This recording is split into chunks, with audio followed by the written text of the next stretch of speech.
दर्शकवृन्द यहाँलाई हार्दिक स्वागत छ टिकटकमा। आजको प्रस्तुतिमा पनि हामी उपस्थित भइसकेका छौँ सधैँको बिहान जस्तै एकजना पाहुनासँग र उहाँको विषयमा कुराकानी गर्नको लागि उपस्थित छौँ। आजको विषय आजको प्रसङ्ग अलिकति फरक छ। विशेष गरी वन व्यवस्थापनको प्रसङ्गमा आज हामी कुराकानी गर्दैछौँ। स्थानीय स्तरबाट अथवा व्यक्तिगत तवरबाट एउटा व्यक्तिले सुरु गरेको वनलाई राज्यले कसरी हेर्दछ, राज्यका नीतिहरू कस्ता छन् र वनको विकासको लागि अथवा वन क्षेत्रको समुन्नतिका लागि एउटा निजी स्तरबाट पनि के कसरी भूमिका खेल्न सकिन्छ भन्ने सन्दर्भमा आजको कुराकानी केन्द्रित रहनेछ।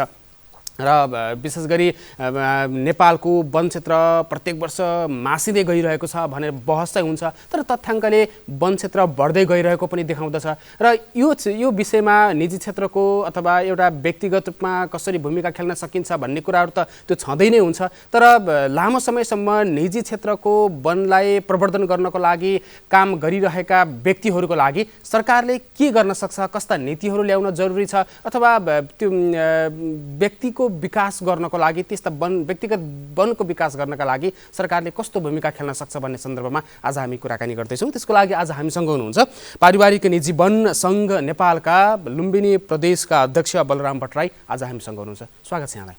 नमस्कार, आराम हुनुहुन्छ? ठिकै छ। यो जस्तो पारिवारिक निजी वन सङ्घ भनेर तपाईँहरूको जुन संस्था छ, एउटा समूह छ, यो चाहिँ कस्तो प्रकारको समूह हो अथवा कस्तो प्रकारको सङ्घ हो, त्यहाँबाट सुरु गरौँ न।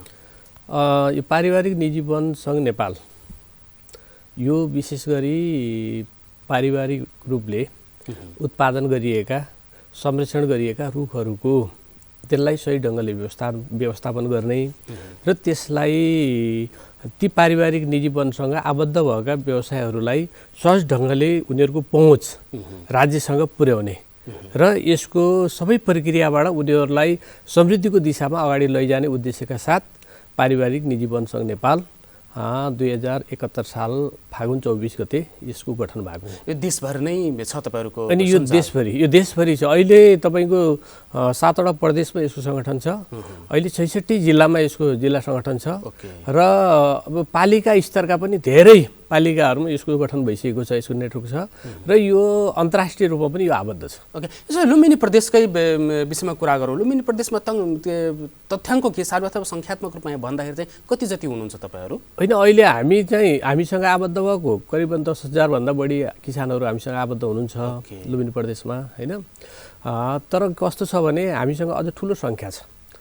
हामीले सबै ठाउँसम्म अझ जति हामी व्यवसाय हुन् जसले वन लगाएको छ, बिरुवा लगाएको छ आफ्नो निजी जग्गामा, उनीहरूलाई अझ हामी आबद्ध गर्दैछौँ। अझ हामी सबैलाई आबद्ध गरिसकेका छैनौँ। त्यसो भए ठुलो सङ्ख्या छ।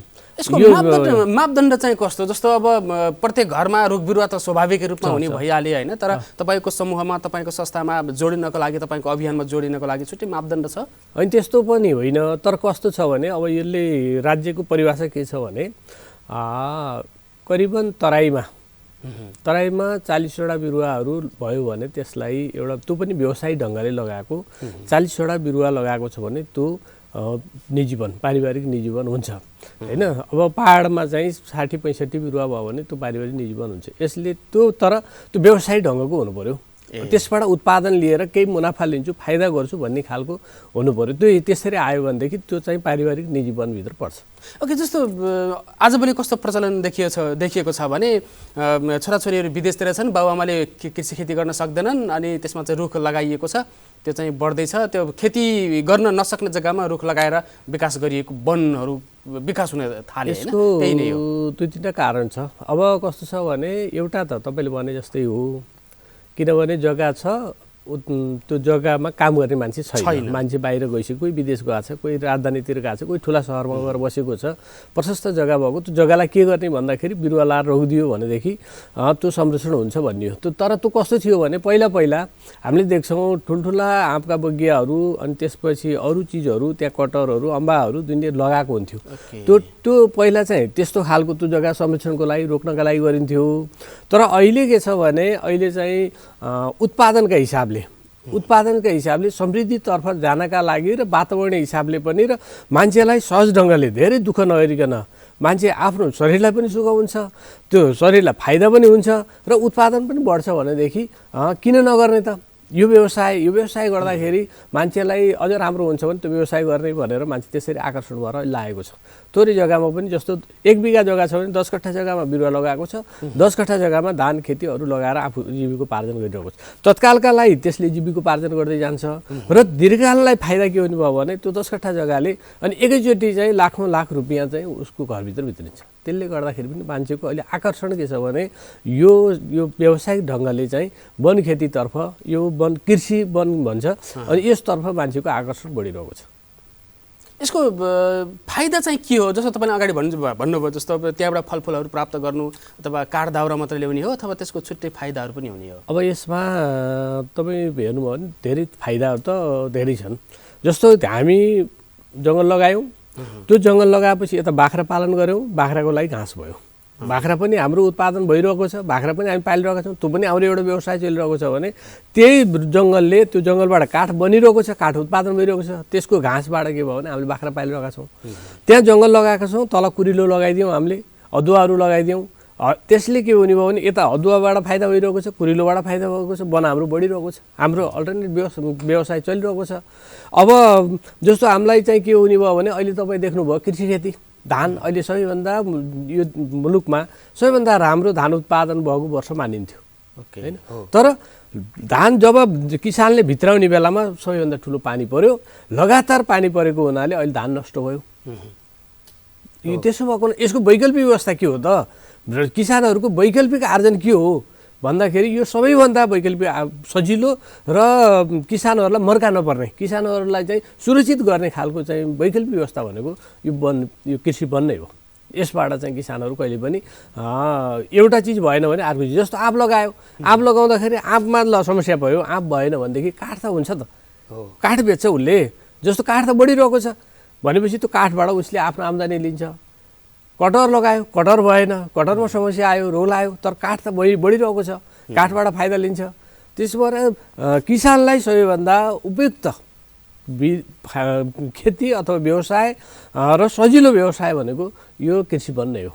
त्यसो भएर अहिले देशव्यापी रूपमा अहिले यसको सङ्ख्या बढिरहेको छ। तपाईँले अहिले भन्नुभयो वन घटेको छ, वन त अब परम्परागत वन घटेको होला हैन, त्यो पनि अब यो चाहिँ सामुदायिक वनहरूले कति संरक्षण गरेर त्यो अलिकति केही संरक्षण भएका छन्, रोकेका छन्, नत्र भने राज्यको तर्फबाट वनलाई सुरक्षा गर्ने कुराहरू खास त्यस्तो व्यवस्थित योजना के देखिँदैन, त्यो घटेकै छन्। अहिले के अरे यो कृषि वनका नाममा पनि घटिरहेको छ, काटिएको छ, सारा छ, त्यो अव्यवस्थित छ, त्यसलाई सही ढङ्गले प्रयोग गरिएको छैन। तर अहिले तपाईँको करिबन सन् 1999मा अहिलेभन्दा 20 वर्ष अगाडि 20 वर्ष अगाडि 39.19% वन थियो भने अहिले आएर अहिले 17 वर्षपछि 20 वर्षपछि आएर अहिले चाहिँ 45.75% वन भइसकेको छ। त्यो कहाँबाट बढेको छ भन्दा त्यो राज्यको वन होइन, त्यो किसानको वन बढिरहेको छ, किसानले वन बढाइरहेको छ, आफ्नो निजी जग्गामा चाहिँ त्यो वनलाई चाहिँ हुर्काएर त्यसले अगाडि बढाइरहेको छ। त्यसो भएर अहिले चाहिँ किसानले व्यापक रूपमा वनहरू लगाउने र अनि वातावरणीय रूपले त्यसलाई हरियाली हुने, वातावरण चेन्ज हुने, जस्तो हिजो जस्तो बेमौसमी वर्षाहरू हुने हैन, कहिले खडेरी पर्ने, कहिले पानी धेरै पर्ने, विभिन्न प्रक्रियाहरू हुन्थ्यो। अब अहिले बिस्तारै त्यो के छ भने त्यो ट्र्याकमा आउँदैछ। तर यी सबै कुराहरू केले गर्छ भन्दा वनले गर्छ। त्यसो भएको हुनाले वनप्रति हामीले पनि त्यही हिसाबले अब किसानहरूलाई कन्भिन्स गरिरहेका छौँ, किसानहरूलाई सचेत गराइरहेका छौँ र किसानहरू पनि यसतर्फ धेरै बुझिसक्नु भएको छ, जान्नु भएको छ, थाहा छ। यो निजी वन अथवा यो पारिवारिक वनमा चाहिँ आकर्षण चाहिँ कस्तो छ? तपाईँले त धेरै लामो समय यो क्षेत्रमा काम गर्नुभयो अथवा यो विषयमा थाहा पनि छ। यो यसको लागि चाहिँ जस्तो जग्गा चाहिन्छ, फेरि यो निजी वन हुने भनेको चाहिँ अलिकति हुने खाने जोसँग चाहिँ पैतृक रूपमा प्राप्त भएको सम्पत्ति छ, जग्गा जमिन छ, उनीहरूले मात्रै गर्न सक्ने स्थिति भयो, त्यो चाहिँ हो। अब नै त्यस्तो पनि हो, तर थोरै जमिन हुनेले पनि यसलाई मनग्य उत्पादन लिन सकिरहेछन् हैन। अब कतिपय के छ भने अहिले जग्गै नभएका मान्छेले पनि तपाईँ हाम्रो यहीँ कतिपय उदाहरणहरू छ, लिजमा जग्गा लिएर काहीँ त्यस्ता खोला नालाका छेउको जग्गाहरू सस्तोमा लिजमा लिने, अनि त्यसपछि गएर अलि बलौटे माटोहरू भएको उत्पादन नहुने त्यस्ता जग्गाहरू सस्तोमा लिजमा लिएर अनि बिरुवाहरू लगाएर त्यसबाट आम्दानी लिने कामहरू पनि गरिरहेका छन्। यो पुँजीपति धेरै जग्गा हुने जमिनदारहरूले मात्रै होइन कि जमिनै नहुनेले पनि त्यसलाई चाहिँ फेरि लिजमा लिएर 15 वर्ष 20 वर्षलाई लिजमा लिएर अनि त्यसमा आफ्नो वन खेती गरिरहनु भएको छ। त्यस्तो धेरै बढेको छ अहिले। यस्तो सामान्य किसानले चाहिँ अब निजी वन अथवा पारिवारिक वन विकास गर्नको लागि उसले चाहिँ कस्ता कस्ता बिरुवा लगाउँदाखेरि त्यसले छोटो समयमा राम्रो प्रतिफल प्राप्त गर्न सक्छ त, त्यो अनुभव पनि सेयर गरौँ न। अहिले अलि समस्या आइरहेको छ। के समस्या आएको छ भने अब उत्पादनको हिसाबले अब यो मसला अलि चाँडै उत्पादन हुने, त्यसबाट फाइदा लिने भन्ने थियो होइन। अब त्यसमा के छ भने अहिले विभिन्न प्रविधिहरू भित्रिएको हुनाले अब हामीले कलमी गरेको बाहिरबाट ल्याएका बिरुवाहरू लगाउँदाखेरि त्यसले अहिले के छ भने रोग त्यो भित्रिएको छ होइन। डडुवा रोग माथि जाने बढ्ने अनि त्यहाँबाट माथि टुप्पाहरू डढ्ने सुक्ने, त्यसले फेरि तलबाट हाँगा पलाउने, त्यो उत्पादन के भयो भने किसानलाई सोचे जस्तो भने जस्तो उत्पादन दिन सकिरहेको छैन। अब परम्परागत बिरुवा लगायो भने त्यो रोगबाट मुक्त छ, तर परम्परागत बिरुवा के छ भने ढिलो उत्पादन हुने। अब त्यस्तो चाहिँ केही समस्याहरू छ। तर अब अहिले पपुलर भयो, अरू अब चिजहरू भयो, सागुन भयो होइन, त्यसपछि गएर मलेसियन सालहरू भए, यिनीहरूबाट चाहिँ अलि राम्रो छ। उत्पादन चाहिँ थोरै ढिलो भए पनि त्यसबाट उत्पादन फाइदा फेरि के छ भने प्रशस्त फाइदा छ। राम्रो काठहरू भएको हुनाले अब 5 वर्षको सट्टा 10 वर्ष पुग्ला, तर चाहिँ त्यसबाट उत्पादन चाहिँ राम्रो हुन्छ। त्यही भएर यिनी चिजहरू अब अहिले अझ तपाईँ एभोकाडोहरू लगायो भने अब अहिले एभोकाडो लगाउँदाखेरि एभोकाडोबाट फल पनि आउँछ। फल करिबन तपाईँको अहिले पनि यहीँ हामी बजारमा गयौँ भने 700-800देखि 1000सम्म किलो छ होइन। त्यसबाट त्यो फलको पनि उत्पादन हुन्छ भने हामीले फेरि त्यो काठलाई पनि पछि फेरि उपयोग गर्न सक्छौँ। काठ त हाम्रो छँदैछ। त्यसो भए दोहोरो फाइदा लिने गरी पनि किसानले काम गर्न सक्नुहुन्छ। जस्तो छुट्टै प्रकार जस्तो सालहरूको बिरुवाहरू लगाउने र त्यसको उत्पादन गर्नको लागि पाउने नपाउने व्यवस्था चाहिँ कस्तो छ? सरकारको नीतिलाई छोएर कुरा गर्दाखेरि चाहिँ अहिले त्यही समस्या छ। त्यही समस्या भएकै कारणले अहिले यो पारिवारिक निजी वन संघ नेपाल यो सङ्गठन जन्मिएको। किसानहरूका घरमा बिरुवा छ अनि सहज ढङ्गले काट्न नदिने, काट्यो भनेदेखि वन कार्यालय लगेर उसलाई सजाय गर्ने, थुन्ने, राख्ने अरू अनेक खालको प्रविधि भएको हुनाले अनि यो सङ्गठन जन्मियो। र यो सङ्गठनले अहिले निरन्तर राज्यसँग पैरवी गरिरहेको छ। निरन्तर राज्यसँग चाहिँ यसले आफ्ना नीति निर्माणका बारेमा छलफल गरिरहेको छ, गोष्ठीहरू सञ्चालन गरिरहेको छ। र अहिले यो त्यसपछि अहिले 23 प्रजातिहरूलाई राज्यले चाहिँ आफ्नो खुसीले काट्न पाउने, उपयोग गर्न पाउने त्यो व्यवस्था गरिसकेको छ। र 23 प्रजाति बाहेक अहिले अरू जस्तो साल, सिसौ, साल भन्नाले अब जङ्गली सिसौ त हामीले काट्न पाउँछौँ, जङ्गली सिसौ, त्यसपछि गएर साज, अरू चिजहरू के छ भने अझै राज्यले चाहिँ त्यसलाई छुट गरेको छैन। अब यसको विषयमा पनि हामीले राज्यलाई के भनेका छौँ भने यदि किसानले आफ्नो बारीमा लगाउँछ भने चाहे साल लगाओस्, चाहे महत्त्वपूर्ण तपाईँको श्रीखण्ड रक्तचन्दनै किन नलगाओस्, त्यो लगाउँछ भने पनि उनीहरूले सहज ढङ्गले आफूले उपयोग गरेर बेचबिखन गर्न पाउने, काट्न पाउने त्यो व्यवस्था हुनुपर्छ भनेर हामी चाहिँ लागिरहेका छौँ। राज्यसँग हाम्रो चाहिँ यो निरन्तर चाहिँ यो हाम्रो मागको बारेमा यो हाम्रो कृषि वनको र किसानहरूको मागको बारेमा हामी निरन्तर लागिरहेका छौँ। अब राज्य अब ढिलो चाँडो पोजिटिभ हुन्छ र त्यो किसानलाई चाहिँ यो अधिकार दिन्छ भन्ने नै छ हाम्रो। नीतिको कुरा गर्दाखेरि चाहिँ जस्तो अब त्यो काठ बिक्रीकै विषय भइहाल्यो। अहिले कुन सामान्यतया गाउँघरमा लगाउने भनेको आँपका रुखहरू भए, जङ्गटका रुखहरू भए, त्यसको मसलाका कुराहरू, त्यो यिनै रुखहरू चाहिँ बिक्री गर्न पाइन्छ, त्यो पनि सरकारसँग समन्वय गरेर मात्रै? अहिले त के भयो भने सूचना गर्नुपर्छ, जानकारी गराउने। अब त्यो पनि अहिले सबै अधिकार स्थानीय सरकारमा आइसकेका छ।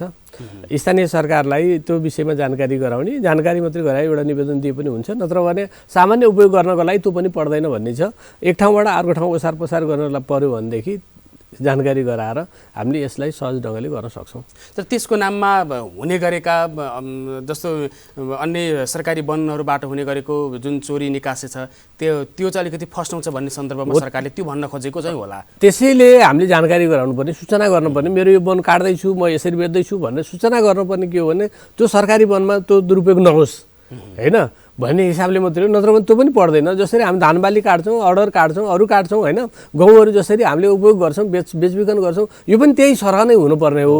तर के हुन्छ भने यसको नाममा कतै चाहिँ एक ठाउँबाट अर्को ठाउँ ओसार पसार गर्दाखेरि सरकारी वन पनि काहीँ त्यो दुरुपयोग हुन्छ कि भनेरै हामीले चाहिँ राज्यलाई जानकारी गराउने। जानकारी गराइसकेपछि अनि त्यहाँबाट उनीहरूले थाहा पाइसकेका हुन्छ कि यो ठाउँमा यस्तो भयो भनेर हामी त्यसैलाई उपयोग गर्ने र बेचबिखन गर्ने हामीले चाहिँ आफूले प्रयोग गर्नै हुन्छ। मुद्दा मामिला पर्ने त्यो जोखिम चाहिँ कतिको हुन्छ यो विषयमा तपाईँहरूलाई? कतिको अप्ठ्यारो छ यसमा? होइन, अब पहिला त यो निकै जोखिमै भयो, अप्ठ्यारो भयो, धेरै मान्छेहरूले दुःख पाइरहनु भएको छ होइन। तर अहिले के छ भने हामीले जति अहिले नयाँ पछिल्लो परिस्थितिमा हामी जस्तो बाँकेको एलडिओसँग उसँग हामीले डेफूसँग होइन बर्दियाको डेफूसँग कुरा गर्दाखेरि उहाँहरू चाहिँ यसमा पोजिटिभ हुनुभयो, सकारात्मक हुनुभयो। हामी तपाईँहरूले सूचना गर्नुहोस्, जानकारी गर्नुहोस्, यदि त्यस्तो काहीँ भएको छ भने हामी तत्काल त्यसलाई चाहिँ रोक्छौँ। हामी त्यो जनतालाई दुःख दिने पक्षमा हामी छैनौँ, किसानलाई दुःख दिने पक्षमा हामी छैनौँ भन्ने कुराहरू भएको छ।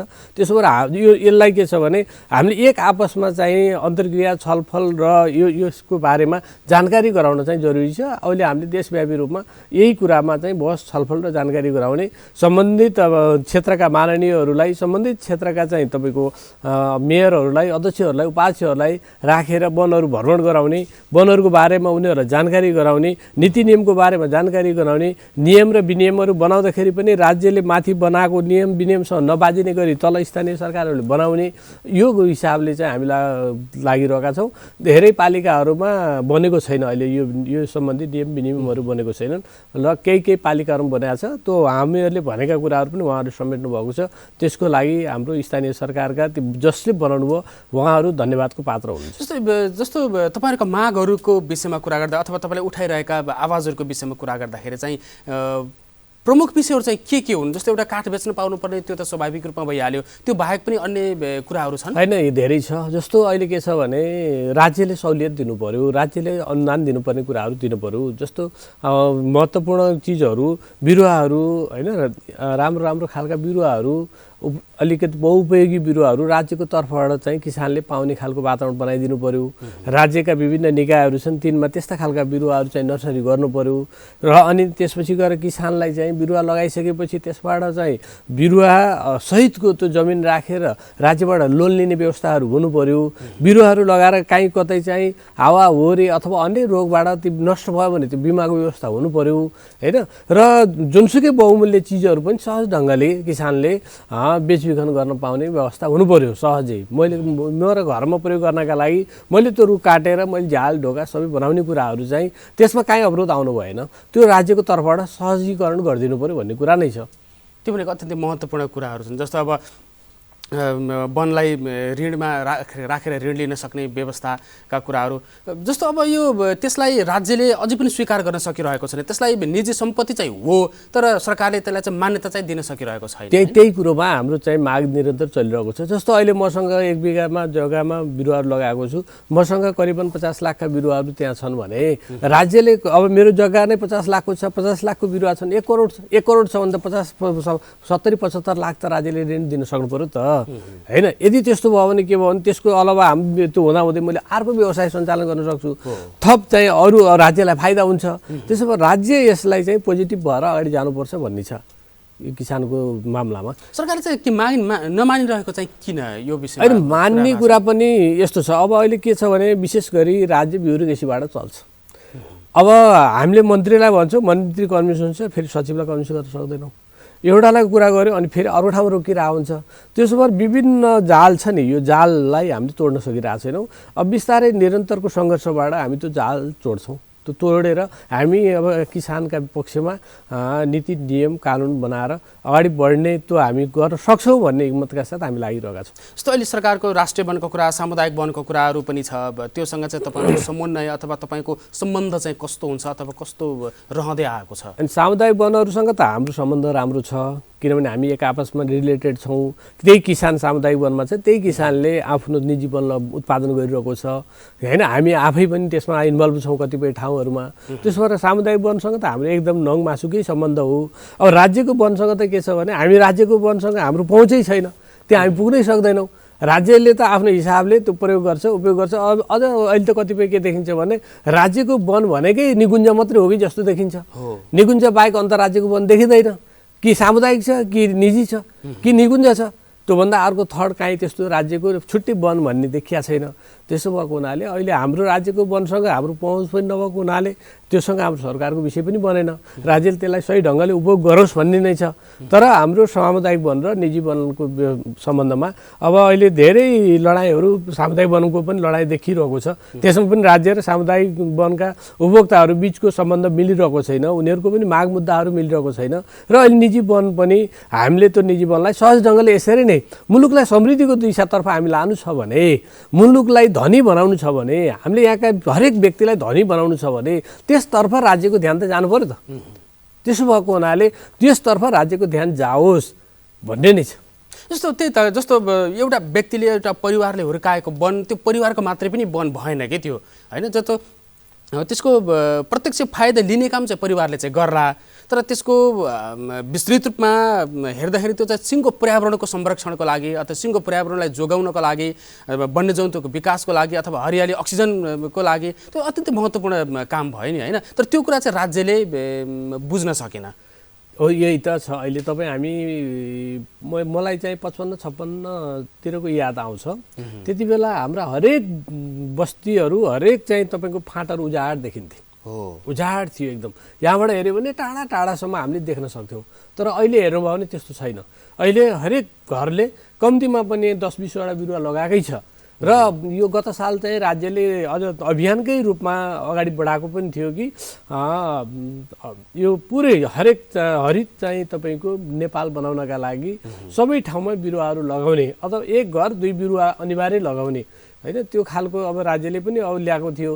र राज्यको तर्फबाट कतिपय कुराहरू, राम्रा कुराहरू पनि भएका छन्। राज्यले चाहिँ तपाईँको बिरुवाहरू वितरण गर्ने अनि त्यसपछि गएर तल चाहिँ उपयोग राम्रोसँग नगरिदिने, संरक्षण नगरिदिने, त्यस्तो पनि कतिपय भएको छ। तर अब राज्यले त्यसलाई सही ढङ्गले प्रयोग गर्न जान्नुपर्छ। खर्च भइरहेको छ, प्रयोग सही ढङ्गले भएको छैन। लगेर एक ठाउँमा बाँडिदिएको छ, तपाईँको त्यसको कति उपयोग भयो भएन भन्नेको त्यसको निगरानी छैन, निरीक्षण छैन, त्यसको रेखदेख छैन अथवा त्यसको अनुगमन छैन।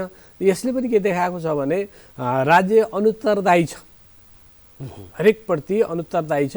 राज्य उत्तरदायी बन्नुपर्छ।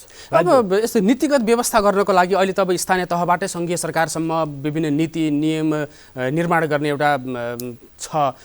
अब स्थानीय सरकारले अथवा प्रदेश सरकारले, सङ्घीय सरकारले चाहिँ के कस्ता नीतिहरू बनाउँदाखेरि चाहिँ तपाईँहरूलाई सहज हुन्छ, ताकि भोलि सरकारले तपाईँहरूले चाहिँ अनुदान चाहिँ माग्ने तर हुर्किसकेको वनको प्रत्यक्ष फाइदा तपाईँले मात्र लिनुभयो भने राज्यले चाहिँ के पाउने भन्ने कुरा पनि उठ्छ होला। फेरि त्यस्तो भयो भने के हुन्छ? नीतिगत व्यवस्थालाई छोएर कुरा गरौँ न। होइन, नीतिगत रूपमा त अब हामी प्रष्टै छौँ। के छ भनेदेखि अब यो अहिले जसरी तपाईँको यो वन उत्पादनहरू भइरहेका छन्, जसरी किसानले वन उत्पादनहरू गरेको छ त्यसलाई नीतिगत ढङ्गले राज्यको नियम कानुनभित्र, ऐनभित्र बाँधिएर हाम्रो यो पारिवारिक निजी वनको सवालमा त्यसले प्रष्ट बोल्नुपर्छ भन्ने छ। नीतिगत रूपमा उसले प्रष्ट कानुनभित्र रहेर, ऐन नियमभित्र रहेर पारिवारिक निजी वनका विषयमा उसले प्रष्ट बोलिदियो भनेदेखि भोलि अब अरू कामहरू गर्दाखेरि पनि सजिलो हुन्छ। राज्यको कानुनभित्र, राज्यको नियम कानुनभित्र चाहिँ पारिवारिक निजी वन घुसाउने कुरै हामीलाई कठिन बनिरहेको थियो। धेरै पहल कदमीपछि अहिले राज्यले पारिवारिक निजी वन पनि छ है यो नेपालमा भन्नेसम्म भएको छ। अब यसको उपयोग कति भएको छ, यसको रेखदेख कसरी गरिरहेको छ, किसानले कसरी उत्पादन गरिरहेको छ, किसानलाई कति फाइदा लिएको छ भन्ने कुराहरू अहिले पनि राज्य बहन्छ। राज्यले त्यो विषयमा चासो दिइरहेको छ। बजेट कार्यक्रमहरू त्यस्तो छुट्टिएको बजेट कार्यक्रमहरू त्यस्तो छुट्टिएको छैन। किसानको अहिले चाहिँ पारिवारिक निजी वनका किसानहरूलाई सहयोग हुने गरी तपाईँ राज्यले बजेट छुट्याएको छैन।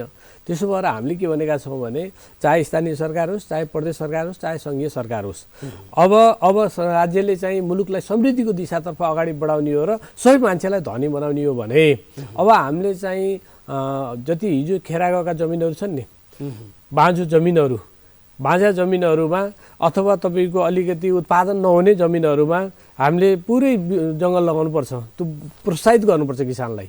जङ्गल लगाउनका लागि किसानलाई प्रोत्साहित गर्नुपर्छ। यदि प्रोत्साहित गर्नका लागि त उनीहरूले के फेसिलिटी पाउने, के सुविधा पाउने, त्यो राज्य त बोल्नु पर्यो। त्यसो भएको हुनाले त्यत्तिकै त लगाउँदैन उसले।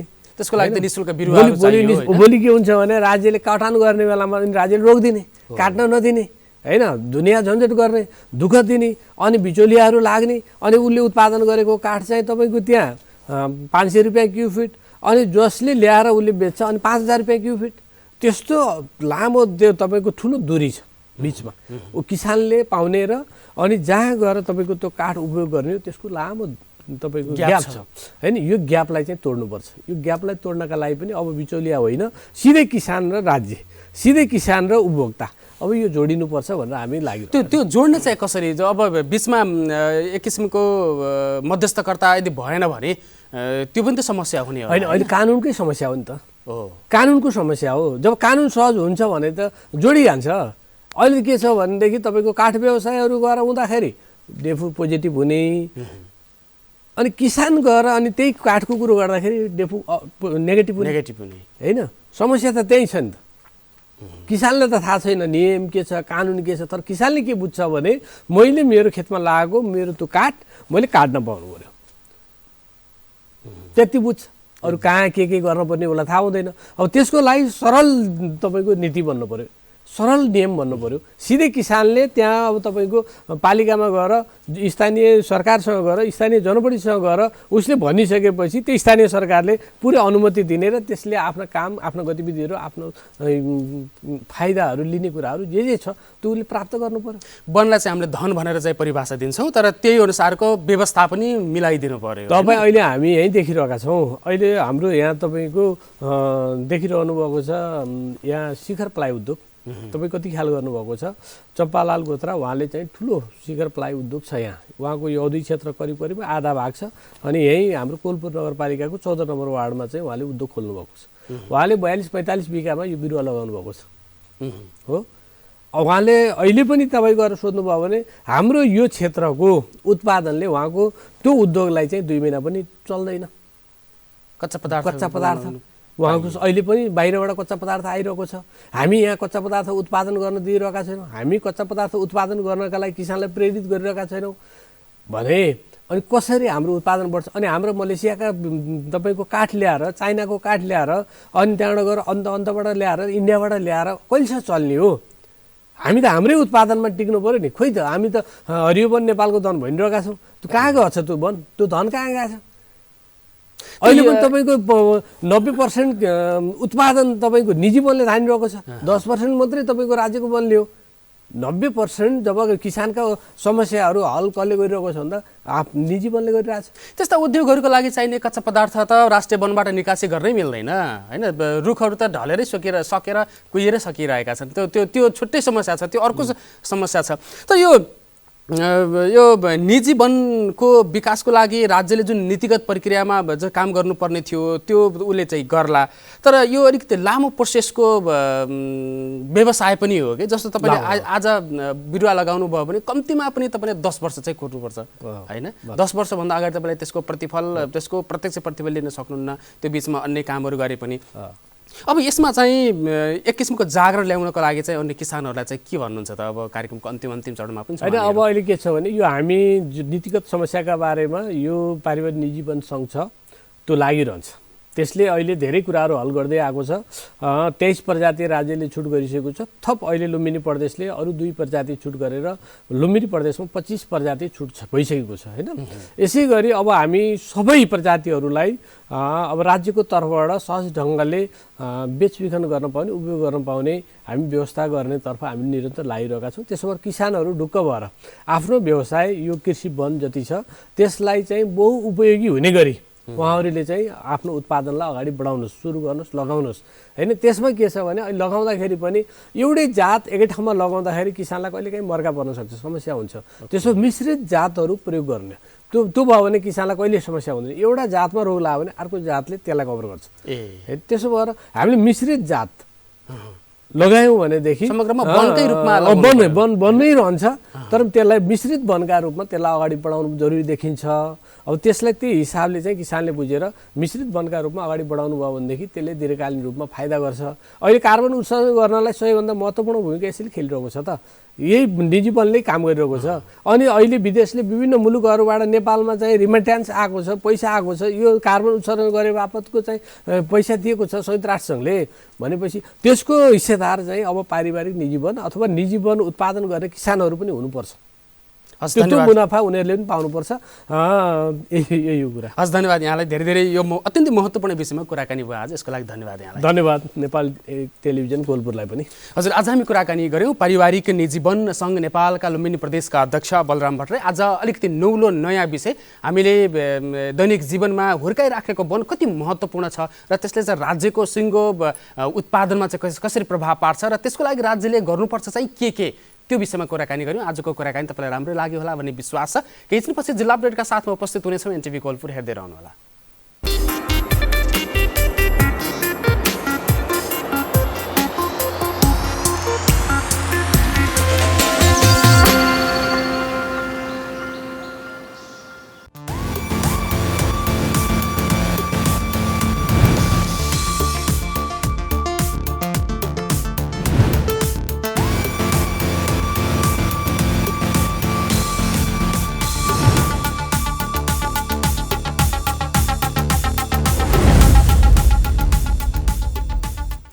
दर्शकवृन्द, यहाँलाई फेरि पनि हार्दिक स्वागत गर्न चाहन्छौँ। कार्यक्रम मर्निङ मिक्स अन्तर्गतको यो जिल्ला अपडेटको साथमा फेरि पनि उपस्थित भइसकेका छौँ। जिल्ला अपडेटमा हामी लुम्बिनी प्रदेश, कर्णाली प्रदेश र सुदूरपश्चिम प्रदेशका विविध विषयहरूको विषयमा हामीले ताजा जानकारी यहाँहरूलाई दिँदै आइरहेका छौँ। आज पनि एउटा विषय रहेको छ, लामो समयदेखि बल्झिरहने अथवा प्रत्येक वर्ष बल्झिरहने एउटा विषय छ उखु किसानहरूको समस्या, जसले चाहिँ लामो समय खेती गर्ने किसानहरूको जुन उत्पादन छ त्यो उत्पादन सहज रूपमा उखु पेल्ने मेसिनसम्म अथवा उद्योगसम्म पुग्छ, तर त्यसको प्रतिफल सहज रूपमा प्राप्त नहुने अथवा त्यसको पैसा चाहिँ सहज रूपमा प्राप्त नहुने, लामो समयसम्म बक्यौता रहने अथवा करोडौँ करोड बक्यौता रहने, त्यो कुरा त छँदैछ। अहिले चाहिँ अर्को समस्या के देखिएको छ भने सरकारले न्यूनतम मूल्य निर्धारण गर्नको लागि जुन तदारुकता देखाइरहेको छ त्यो सरकार र किसान बीचमा त्यति सम्बन्ध राम्रो बन्न सकिरहेको छैन, कुरा मिल्न सकिरहेको छैन। किसानले एउटा मूल्य निर्धारण गर्नको लागि दबाब दिइरहेको बेलामा सरकारले त्योभन्दा कम मूल्यमा निर्धारण गर्न खोजिरहेको विषय के सञ्चार माध्यमहरूमा पछिल्लो समय आइरहेका छन्। आज यही विषयमा कुराकानी गर्न गइरहेका छौँ हामी। त्यसको लागि आज हामीसँग हुनुहुन्छ उखु उत्पादक समिति नवलपरासीका अध्यक्ष उमेश यादवजी हुनुहुन्छ। अध्यक्षज्यू, हजुर हजुर, जस्तो मैले अगाडि पृष्ठभूमिमा पनि भने तपाईँहरूले लामो समय यो उखु किसानको क्षेत्रमा काम गर्ने, उखु उत्पादनको क्षेत्रमा तपाईँ काम गर्नुहुन्छ, तर राज्यबाट अथवा उखुको काम गर्ने उद्योगहरूबाट बेला बेलामा तपाईँहरू चाहिँ अप्ठ्यारोमा परेका कुराहरू विभिन्न सञ्चार माध्यममा आउँछन् अथवा प्रत्येक वर्ष जसो आउँछन्। यसपालि चाहिँ के भइरहेको छ, तपाईँको उत्पादन कस्तो छ, त्यसको लागि तपाईँको उत्पादन चाहिँ बजारसम्म पुग्नको लागि चाहिँ के कस्ता कामहरू भइरहेका छन्? निश्चित पनि उत्पादन हाम्रो विगतको वर्षहरूमा जुन उत्पादन थियो हाम्रो राष्ट्रिय उत्पादन नै समग्र रूपमा घटेको अवस्था छ र त्यही क्रममा नवलपरासीको पनि उत्पादन घटेको छ। र उत्पादन घट्नुको मुख्य कारण के भने हाम्रो नेपाल सरकारले 2072 सालमा उखुलाई राष्ट्रिय बालीमा सूचीकृत गरिसकेपछि नेपाल सरकारले धेरै पूर्वाधारहरू तय गर्नुपर्छ, जस्तै उखुको न्यूनतम समर्थन मूल्य निर्धारण समयमा गर्ने, भुक्तानी प्रक्रिया सुनिश्चित गर्ने र उचित समयमा मल बिउ बिजन सिँचाइ लगायतका व्यवस्थापनहरू गर्नुपर्ने। ती कुराहरू नभए नाताले यो समस्याहरू दिनानुदिन बढ्दै गइरहेको हामीले महसुस गरेका छौँ। र यस वर्ष पनि अहिले भनेको लेटेस्ट सिजन भनेको मङ्सिरको पहिलो हप्तासम्म कमसे कम हाम्रो उखुको उत्पादन लागत, हामीले उत्पादन गर्दा उत्पादन लागत र चिनीको बजार मूल्यलाई कम्पेयर गरेर उखुको न्यूनतम समर्थन मूल्य निर्धारण गरिदिनु पर्ने हो। त्यो हालसम्म राज्यले नगर्दा अहिले चाहिँ किसानलाई मार्का परेको अवस्था चाहिँ छ। जस्तो उत्पादन घटेको सन्दर्भमा थोरै कुराकानी गरौँ अध्यक्षज्यू। जस्तो उत्पादन घटिरहेको छ त्योबाट अलिकति त्यसमा अलिकति विस्तृतमा जान खोजिरहेको छु मैले। जस्तो उत्पादन घट्नुको पछाडि पहिला जति किसानहरूले उखु उत्पादनमा अथवा उखु खेतीमा चासो राख्दथे अहिले त्यो घटेर कम भएको छ। एकातिर सरकारले उखु किसानहरूलाई दिने कार्यक्रम र अनुदान पनि बढ्दै गइरहने, सरकारले बढेको छ भनेर त्यो तथ्याङ्कमा देखाउने, तपाईँहरूले त्यो कुरा पाएको छैन भन्ने, अनि उत्पादन चाहिँ घट्ने, यो खासमा चाहिँ तालमेल चाहिँ कहाँनिर मिलिरहेको छैन? तालमेल मिल्न कहाँ मिलेको छैन भने 2072 भन्दा यता लगभग 6 वर्षदेखि हामीले के देखेका छौँ भने नेपाल सरकारले एउटा उखुको मूल्य त निर्धारण गर्छ, तर मूल्य निर्धारण गर्नुपर्ने बेला के भने मङ्सिरको पहिलोदेखि दोस्रो हप्तासम्म म्याक्सिमम, तर निर्धारण गर्दा उसले फागुन पुर्याइदिन्छ र फागुन पुर्याएपछि उद्योगपतिहरूको जुन यो नियतका बसले हामीले समस्या झेल्नुपर्छ। उहाँहरूले पेमेन्ट चाहिँ समयमा गरिदिनुहुन्न र भुक्तानी समयमा नभइनाले किसान आफै ले सस्टेन गर्न सक्ने अवस्था नभएन किसानहरू अन्य खेती वैकल्पिक खेतीतिर अग्रसर भएर यो उखुको उत्पादन चाहिँ घटेको अवस्था छ। जस्तो अहिले चाहिँ उखुको मूल्य निर्धारणमा चाहिँ समस्या कहाँनिर छ? हजुरहरूले चाहिँ 650 प्रति क्विन्टलको माग गरिरहनु भएको छ, सरकारले 550-100 रुपियाँ कम देखिन्छ बाहिरबाट हेर्दा सानो रकम पनि होइन यो, किनभने त्यो क्वान्टिटीको हिसाबले भन्दाखेरि चाहिँ पछि धेरै हुनसक्छ। यो मिलनबिन्दु चाहिँ कहाँसम्म पुग्न सक्छ तपाईँहरूको? मिलनबिन्दु मैले सुरुमै भने तथ्याङ्क राज्यसँग एउटा आधार हुनुपर्छ। मूल्य निर्धारणको लागि आधार के भने हाम्रो उखुको उत्पादन लागतलाई बेस मानोस् र चिनीको बजार मूल्यलाई, दुईटैलाई बेस मानेर उखुको मूल्य निर्धारण गर्दा सबैलाई सहज हुन्छ र साइन्टिफिक पनि त्यही हुन्छ। हामीले माग्दैमा 700 दिने पनि होइन, हामीले माग्दैमा 680 दिने पनि होइन र राज्यले 550 दिएर किसानलाई उसको उत्पादन नै लागत नै नउठ्ने गरी गर्नुहुन्न भन्ने हाम्रो हो। अहिलेको कन्टेक्स्टमा हाम्रो उत्पादन लागत र चिनीको बजार मूल्य दुईटैलाई दृष्टिगत गर्ने हो भने कमसेकम 625 रुपियाँ प्रति क्विन्टल मूल्य हुनुपर्छ भन्ने हाम्रो साइन्टिफिक आधार रहेको छ। सरकार त्योभन्दा तल सरकार माथि जाने र तपाईँ तल झर्ने भनेको 625 मा कुरा मिल्न सक्छ। 625 भन्दा तल गर्नै हुन्न। तल गरियो भने निश्चित रूपले किसानमाथि अन्याय भएको हुन्छ र यो गर्दा दुईटै उद्योगलाई पनि सस्टेन गर्ने अवस्था हुन्छ र किसान पनि सर्भाइभ गर्न सक्छ। जस्तो बेला बेलामा उखु किसानहरू मात्रै बढी समस्यामा परेको कुराहरू बाहिर आउँछ। यो वास्तवमा समस्या चाहिँ उखु किसानहरूको लागि राज्यले बनाउनु पर्ने कुरा के थियो अथवा कृषकहरूले ध्यान दिनुपर्ने कुरा चाहिँ के थियो? किनभने अन्य जस्तो धान बाली, मकै बाली अथवा अन्य बाली पनि नेपालमा हुन्छ जो चाहिँ राष्ट्रिय बालीको रूपमा विकास भइरहेको छ। तपाईहरुको समस्या चाहिँ कहाँनिर छ अथवा के कुरामा कुरा मिलिरहेको छैन? हैन, हामीले राज्यले केही गर्नै पर्दैन। हेर्नुहोस्, यहाँको टेलिभिजन कार्यक्रम मार्फत म एकदम के भन्न चाहन्छु भने हामीले राज्यले धेरै तोक नगरिदियोस्। उसले मङ्सिरको पहिलो हप्तामा हाम्रो उत्पादन लागतको आधारमा मूल्य निर्धारण गरिदियोस्। मूल्य निर्धारण गरेपछि त्यसको भुक्तानी प्रक्रिया 15 दिनभित्र सुनिश्चित गरिदियोस्। आज हामीले उनको जुन बेच्छौँ त्यसको 15 दिनभित्र हामीले भुक्तानी पार्ने व्यवस्था सुनिश्चित गराओस्।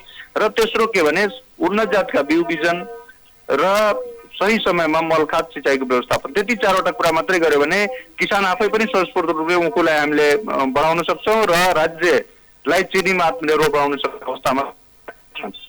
जस्तो तपाईहरुले बक्यौता उठाउन बाँकी रकम चाहिँ अहिले छ कि छैन बाँकी? नवलपरासी कन्टेस्टमा विगत सालसम्म लगभग 18 करोड बाँकी थियो भने अहिले आएर पनि लगभग 1.5 देखि 2 करोड रुपियाँ बाँकी रहेको छ। त्यसलाई सङ्घर्षकै माध्यमबाट उठाउनु पर्ने हुन्छ। राज्यले जति गर्दा नि यहाँको उद्योगपतिलाई ठगी मुद्दा लगाउँदा पनि अहिलेसम्म असुल उपर भएको छैन। राज्य त्यहाँ निरीह भएकै हो, त्यसमा दुई मात्रै होइन। तर आउने दिनमा हामीले के भन्छौँ भने कमसे कम मूल्य निर्धारण समयमा भुक्तानी प्रक्रिया सुनिश्चित र उन्नत जातका बिउ बिजन मलखाद लगायतका व्यवस्थापन मात्रै गर्न सक्यो भने हामी 72 मा जुन आजभन्दा 6 वर्ष अगाडि चिनीमा झन्नै हामी आत्मनिर्भर भइसकेका थियौँ, त्यो अवस्थामा राज्यलाई हामीले पुर्याउन सक्छौँ। त्यो किसानले स्वस्फूर्तले गरिदिन्छ भन्ने हामीलाई लाग्छ। अब यस वर्षको मूल्य निर्धारण चाहिँ कहिलेसम्म भइसक्छ? हिजो पनि वार्ता हुँदै थियो, किसानहरूले वार्ता एक किसिमले बहिष्कार गर्नुभयो। अब यो समस्या चाहिँ कहिलेसम्म समाधान हुने सङ्केत देखिन्छ? होइन, हामीलाई लाग्छ यो हप्ताभित्र एउटा सहज निकास होला भन्ने लाग्छ। यद्यपि वार्ता सकारात्मक रूपले अगाडि बढाएको छ, तर उद्योगपतिहरूलाई अलिकति पृष्ठपोषण गरेर नाताले यो वार्ता हिजो नमिलेको भन्ने मलाई धन्यवाद। उहाँ हुनुहुन्थ्यो उखु उत्पादक समितिका अध्यक्ष जो चाहिँ नवलपरासीका अध्यक्ष हुनुहुन्थ्यो उमेश यादव। नवलपरासीमा मात्रै होइन, अहिले देशभर पछिल्लो समय उखु उत्पादन घट्दै गइरहेको छ। त्यसका विविध कारणहरू छन्। त्यो कारणबारे सरकारले खोज अध्ययन अनुसन्धान गर्ने भनेर योजना पनि बनाइरहेको छ र तत्काल देखिएको समस्या के हो भने यो वर्ष सरकारले मङ्सिरको पहिलो साताभित्रै जुन मूल्य निर्धारण गरिदिनु पर्ने थियो त्यो मूल्य निर्धारण हुन सकिरहेको छैन। आज पुसको 12 गते भइसक्दा पनि तर किसान र सरकार बीचको वार्ता निरन्तर चलिरहेको छ। हिजो मात्रै पनि किसान र सरकार बीचको वार्ता थियो। किसानहरूले कुरा नमिलेको भन्दै बैठकबाट उठेर निस्किएका थिए र हिजोसम्मको कुरा अथवा आज बिहानकै तथ्याङ्क अनुसार भन्ने हो भने किसानहरूले 650 रुपियाँ प्रति क्विन्टल मागिरहेका छन् भने सरकारले 550 क्विन्टल भन्दा बढी दिन नमिल्ने भनेर बताइरहेको छ। तर आज बिहानको उमेश यादवको कुरा सुन्दाखेरि चाहिँ 625 रुपियाँसम्ममा कुरा मिल्न सक्ने सङ्केत देखिएको छ र यो एक हप्ताभित्रमा कुरा मिल्ने सङ्केत देखिएको छ। यो कुरा सँगसँगै आजको जिल्ला अपडेटको प्रसङ्ग पनि यहीँनिर सकिन्छ र कार्यक्रम मर्निङ मिक्सको सम्पूर्ण सेगमेन्टहरू आजलाई सकिएका छन्। भोलिको श्रृङ्खलामा फेरि 6 बजे पुनः उपस्थित हुनेछौँ। त्यतिन्जेलसम्मको लागि मर्निङ मिक्सका सम्पूर्ण टिमलाई बिदा दिनुहोस्। नमस्कार।